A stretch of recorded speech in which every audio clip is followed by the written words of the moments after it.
The views and opinions expressed on any program are those of the producers and/or the persons appearing on the program and do not necessarily reflect the views and opinions of FRC Media, Bristol Community College, or the City of Fall River.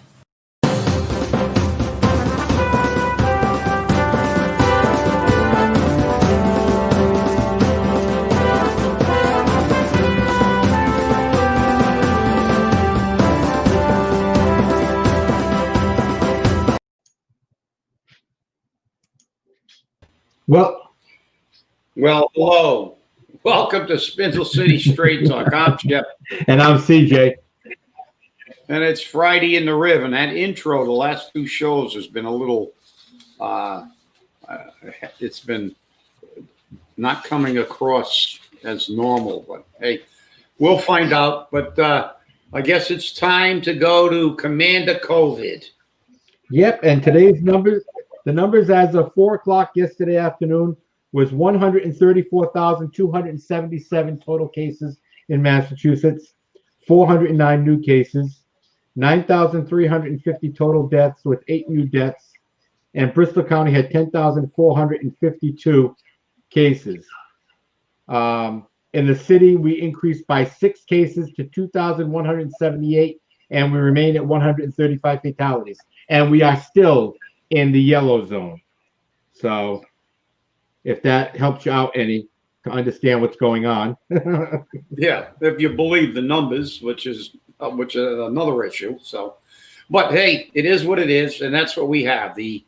Unfortunately, the new normal is not normal, but this is what they want to make you believe is the new normal. So we have to live with it because this is what's happening in the country with everything. The mainstream media is manipulating reality, and unfortunately, it works. Goebbels was right to quote Hitler when he said, "If you tell a big enough lie often enough, people will begin to believe it," because they've actually changed the entire perspective of many people in this country by actually manipulating the news and not being accurate, which years ago was a real major offense for journalists. News is supposed to be a neutral and accurate representation of an event, but that no longer exists. There's no such thing as accurate representations anymore. Everything has a media bias. So. It always has and always will. That's for sure. Well, I mean, it's to an extreme now. I mean, it's no question. It's so far. I mean, there's absolutely virtually no accuracy when you look at media. I mean, look at I think a case. I don't know. It was last night or the night before. Riots again broke out. I forgot where it was. There's so many you can't keep track of them. You need a scorecard, but they don't even report the riots. But apparently last night or the night before, a police officer was shot at by a 17-year-old with a stolen gun, returned fire. And I don't think it happened last night, but the news broke last night because I guess they did an investigation. And of course, they proved that the perpetrator had a gun. It was a stolen gun. He fired at the officer. The officer returned fire and killed him. And because they didn't charge the officer, there were riots. Of course. Of course. Why? And by the way, just for the record, according to the report, the 17-year-old was black and the police officer was black. So now they're going to have a riot because a police officer was allowed to defend himself. So the media actually is, you know, and people are saying, politicians and college professors are saying, it's okay to kill people you don't like because they're fascists, or now police officers do not have the right to defend themselves. somebody shoots at them, they're not supposed to shoot back. So it's totally out of control. And you and I both heard it's not an allegation, it was a fact. There was a quadruple knifing in Fall River. Amazing, isn't it? But we haven't seen anything about it in the news. No, we haven't. And I was told, and I'm saying this is what I was told by a fairly reliable source, actually a very reliable source, that the crime was 4 black youths. So because it was black on black crime, they don't report it. It's like Chicago. Nobody cares how many black people get killed in Chicago. You know, and that's why we always say all lives matter. Black Lives Matter should be concerned. Why aren't they in Chicago demonstrating? Because they're going to set a new record. And Chicago's always been a war zone. Always had a lot of murders.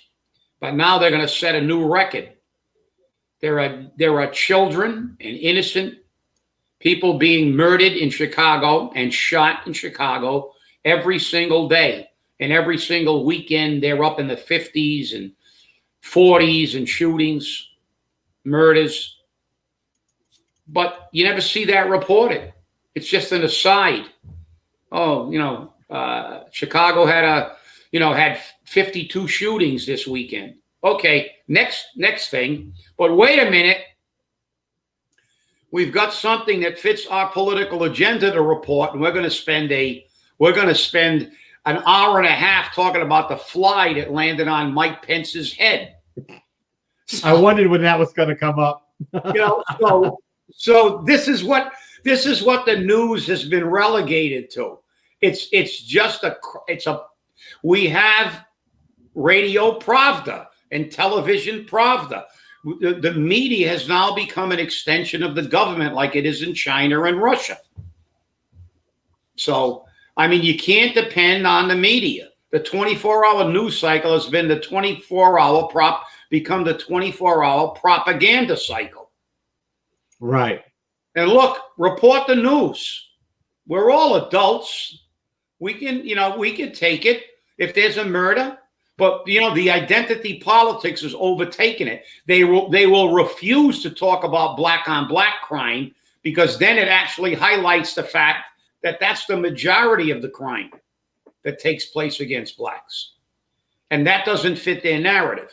So this is the problem we have in this country. People are ill-informed, misinformed, and they don't take the time to do some research. That's why, as much as it pains me, we watch council meetings and we watch CNN and MSNBC as well as Fox because we want to see both sides of the argument and see the disparity in the coverages. And then we do our own homework, and that's what everybody should do. I mean, that's what everybody should do. It's got to stop. I mean, look at California now.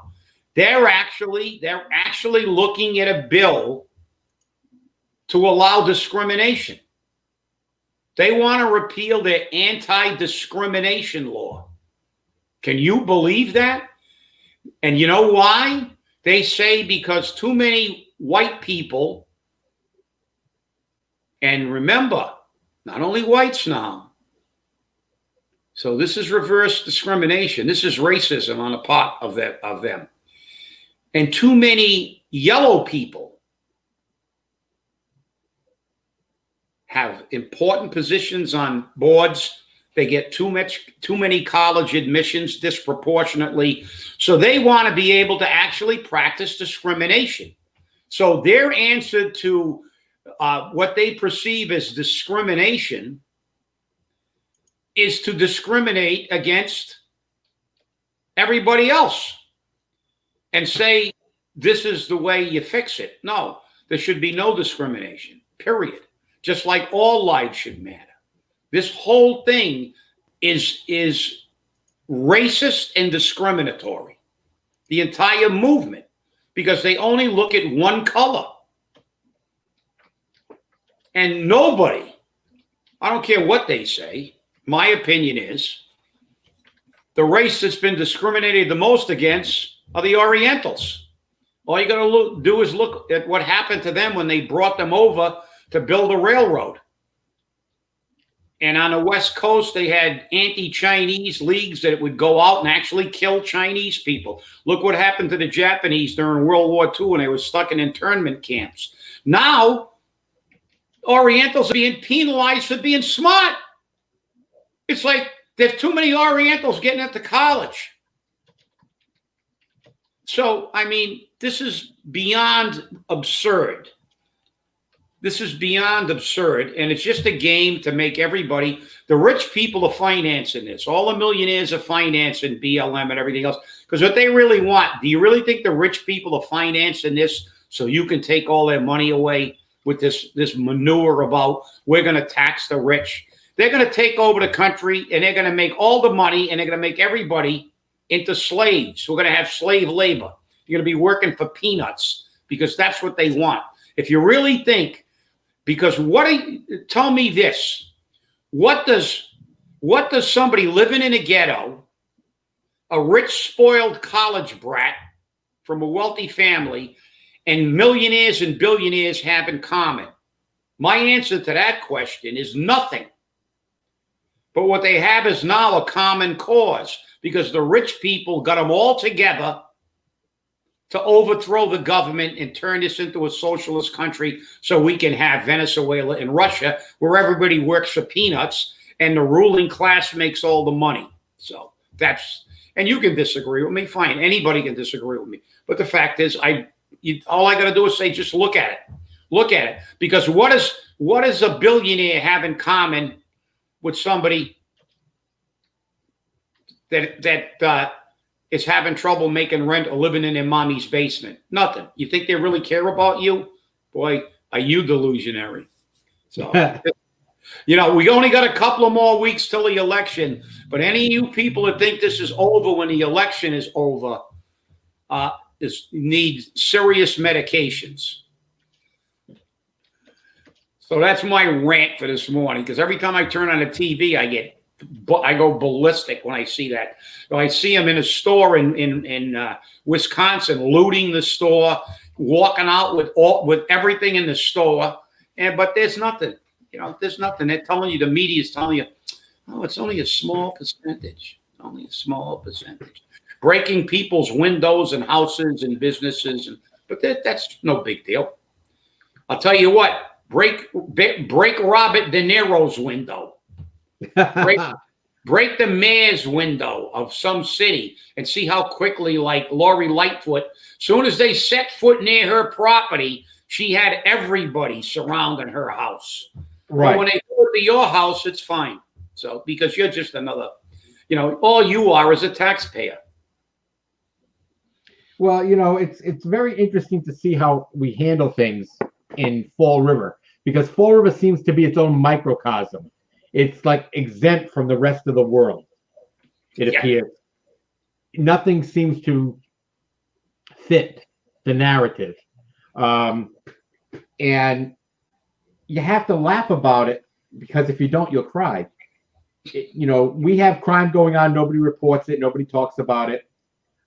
We have taxation, which going through the roof, which everyone complains about, but nobody does anything about. They keep electing the same people who keep raising the taxes. So, don't complain if you keep electing the same people, because if you keep electing the same people expecting a difference, it's not going to happen. It's just not going to happen. So it makes it very interesting. Well, you're right, CJ, and that's the key. The key is that, look, we get the government we deserve. If we don't throw them out, if we don't show them that if they do not learn how to control their spending, learn how to prioritize what we feel is important, and give us the services that we want, not just big pay raises for their friends, or they'll be out of office, they're going to continue to do what they want to do. But that's the problem. And as you said, look, Fall River's always been an alternate universe. It was like, that, you remember the old Star Trek, to go where no one's gone before. Well, when you crossed into Fall River, you were going where no man ever dared go before. This place has always been like an alternate universe. But now it's stay that way. it's even worse than it has ever been. It's like when you come here, it's like, I mean, you don't even see, you know, like what did it take skateboards? By the time skateboards got to Fall River area, they were already passe in every other part of the country, because Fall River is like way behind the curve. I mean, we're way behind all the curves, and it's always been like that. But as you said, why does it stay this way? We never get people out. That's the problem. But that's endemic to everything. I mean, if you look at Congress, we had some of those ticks in there forever. I mean, they had a chance to throw Markey out and put in another political hack, but still, at least they knew a political hack. Right. And like I said, but even a Kennedy didn't get elected. The media has brainwashed the people. They got a guy that's been up there for 40 years and done absolutely nothing. Markey. Even our former mayor who worked in Boston, I think Bob Carrere said on one of the radio shows he was doing that when I mentioned his name, I guess since he wasn't running for political office anymore, he could kind of tell it like it was. And he said, that man's never had an original idea in his life. So, this is what we send to Congress. I mean, and this is what we reelect to the city council. No matter how many times you tell them tips are no good, they're going to give out tips and you're going to pay. And no matter how many times we tell you, but let's see what happens. When this election is over, we're going to keep our promise, and we are going to try to get a new charter. We are going to attempt to change some of these things and maybe even talk about an underride, but we're going to see how much support we get. So remember, when all these things hit you and you complain, we're going to give you the opportunity to change it. Let's see if you'll join the revolution. Yes. Hopefully somebody joins the revolution, because it's hard to do it when you're alone. You know, you're out there standing there alone, you know, and you're holding everything, and you cannot do anything about it. You know, and that's always the problem. So yeah. It just makes for an interesting time when this happens. And I do have to mention something that we need to, you know, we have our loyal viewers, and whether they like or dislike what we say, that they are loyal viewers. Maybe they're loyal so they could call us all kinds of names afterwards. But I have to say congratulations to one of our viewers and a thank you for CJ. CJ. I was going to do that. I was actually going to do that. You were really, really stepped up, you know, because you are going through some medical issues, and we all are pulling, obviously, for a 100% recovery, and we know that. But you know, it's every once in a while, it's nice to see that some of our viewers actually did something. So why don't you share that if you don't mind? I received yesterday from a very loyal viewer, and I will name them, Marcy Yetkin. She brought me my dinner. She brought me some meat pies and chicken pies from Hartley's. She brought me a nice piece of carrot cake, which was very good, very moist, very good carrot cake. And she brought me a beautiful, warm blanket Afghan. It was unbelievable. I mean, she went out of her way, and I really have to thank her for that. And, you know, I'm sure she's going to be very, you know, thrilled. I'll probably get a phone call thanking her on the air. But, you know, I think it's important to realize that, you know, there are good people out there. Not everyone is terrible, and not everyone's a politician. Yeah. Although I must say this about a politician, Carol Fiola reached out to me, asking me if I needed anything and asking me how I was doing. So I appreciate that a lot. My own state representative didn't even do that. Oh, I thought he sent you a letter with powder in it. But no, it's nice to see that, and you know, obviously, it's good. There are many good people out there. The problem is, unfortunately, that everybody is not politically active, and they should be, because many people, unfortunately, as we saw when we were doing the debt override opposition, that people actually have the opinion that they trust government, and you should never trust the government. Because the fact is, people who make a career out of politics have to be looked at closely. And remember, we are the government. They're not the government. We're the government. This is a government of the people, by the people, and for the people. A government is of men. So it's the people. And our Constitution says that, both the Commonwealth and the United States Constitution. And we have to remember that it's our job. See, we don't just give them the authority to think for us. We give them the authority to represent us. We don't elect them to make the decisions. We elect them to advocate for what we want. That's what the Constitution says. They are our substitutes, our agents, and at all times answerable to us. And people forget that. They continue to forget that they think that you put them up there and they do whatever the hell they want. Well, they will if you don't hold them accountable, but you have to hold them accountable. And that's the way the government works. And it's up to you. And we need to, the way we overthrow the government is to become politically active, to vote. And remember, the election is on the horizon. And frankly, I don't care who you vote for, but you should vote. Oh, agreed.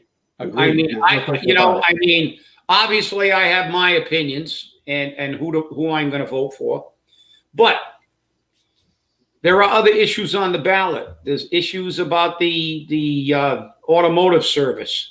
Read the questions. I think everybody got a brochure with the ballot and an explanation of the ballot questions. Correct. By all means, do your homework.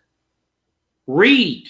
Educate yourself. There are conflicting commercials, especially about that question one. One of them is saying the insurance lobby is lying, and the other. So educate yourself on that question. Vote intelligently. The question is 5 pages long, so it tells you people don't want to read it, but you really should read it and understand. They're not going to sell. The law doesn't allow them to sell your data, so don't even think that, because I've already heard that on a couple of commercials, and nowhere in the law does it say they can sell your data. So don't believe that for a moment. I'm not coming out to support or any side of that question, but read it. Verify what these commercials are saying. Understand what's going on. Early voting is going to be happening in a couple of weeks. Mail-in voting is going to be happening. It's not going to be that long away. It's less than 30 days, and we're on the 9th today, so that's 25 days away for the election. So remember, here's your chance for your voice to be heard. Although on many of the offices that people are running, there's no competition. There's nobody running against them. And that's also your fault, people, because you do not take a stand and try to run for office. And I understand why, because I've done it a couple of times. It does a tune on your family. It causes a great amount of stress. And, raising money and knocking on doors and having events isn't an easy task to do. So it's something that everyone needs to look at and decide if they want to undergo that stress and that time to represent the people who sometimes are very ungrateful about it. So. Yeah, you're right. I was just looking up that thing, because if you're really satisfied with your government, by all means, vote for it. But and I'm looking at that article about Massachusetts being 46th in the nation for its fiscal health. And that was prior, by the way, to the coronavirus. So we're ill prepared, which would mean you would get $30,100 from each taxpayer just to square up the debt. So if you think your government is doing well for you, and you think we should be $106.2 billion in bills.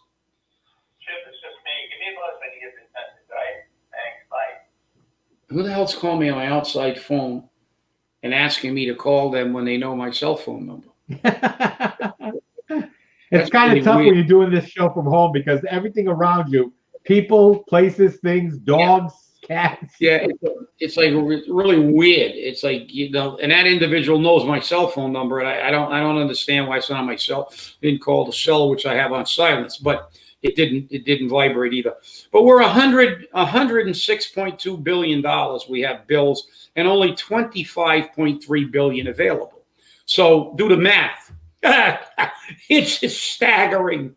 It is staggering. It's resulted in an $80.9 billion shortfall. So if you think that our politicians don't do exactly what Mary Sahadi and our financial gang does in Fall River, which is never stop spending, think again. I know they go up to Beacon Hill and they disappear, but if you think that's good government and you don't ask questions, that's on you. The reality is that these states are not being run properly, and the people who are running them deserve to be held accountable. We should not have an $80 billion. That's just before the pandemic. Remember this. We should not have these shortfalls. It only proves that they never stop spending. And has your life gotten any better from their spending? Did your sales tax go down? Did your personal income tax go down? No. Yet there are many, many states in this country that have no personal income tax, that have far lower sales taxes. So that speaks volumes about the way our government is being run. And it's up to us to look at it. And if you're fine with that, okay. If you're fine with that, it's all right. If you think that it's okay for presidential candidates and vice presidential candidates to say they won't answer any questions about what they're going to do until after they're elected, well, in my opinion, you're not too swift.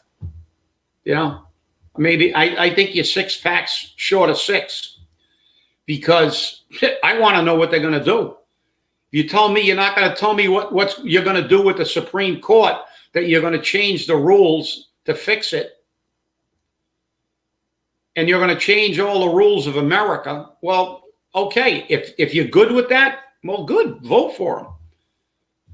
This is just my personal opinion that I can't vote for somebody who's going to tell me, well, after you give me the job, then I'll tell you what I'm going to do. No, I don't think so. But it is what it is. But, you know, I mean, we have to look at the facts. And the facts are government is polluted in this country. It's a swamp on every side. And to me, the only real fix is, as we continue to say on this show all the time, periodically we gotta drain the swamp. Vote them all out, put some new people in, let them stay in there for a little while, and then bounce their butts out again. And as who was it? Was it George Washington that said he was opposed to having political parties because ultimately political parties would only be interested in gaining power? And I believe George Washington said that in around 1789. But George Washington, our first president, was not in favor of political parties. And you know something? All those years ago, George, you were right on the money, kid. Yeah, well, we're out of time. Thanks for watching. We will not have a show on Monday. It's Columbus Day, so have a great 3-day weekend. Remember, stay safe and stay angry. Thanks for watching. I thought he was branded as a racist. Then they yank him down. We're still getting holiday pay. Great news.